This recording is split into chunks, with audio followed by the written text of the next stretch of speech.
Hey, this is Greg Shields, and you found the first course in this learning path on implementing mobile device management with Microsoft Intune for Windows, iOS, and Android devices.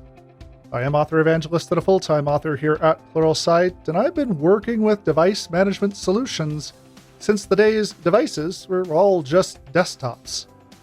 Microsoft's Intune platform is a full-featured and enterprise-ready solution for managing internal and external, as well as corporate and personally owned devices.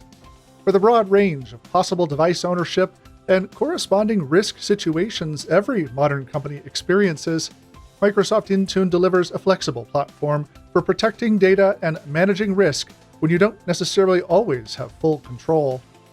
In this course, you'll be introduced to the major topics to be discussed in this extensive learning path on Microsoft Intune. Then, you'll explore deeply the details on how to build your own lab environment for following along.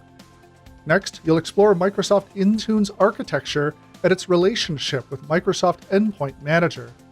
By the end of this course, you'll be ready to jump into the rest of this comprehensive Microsoft Intune learning path.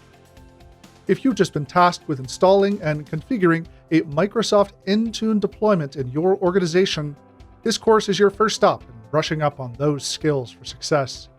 And then from here, you'll be ready to continue on the learning path as you enroll devices, configure and protect devices, and deploy apps with Microsoft Intune. Let's get started.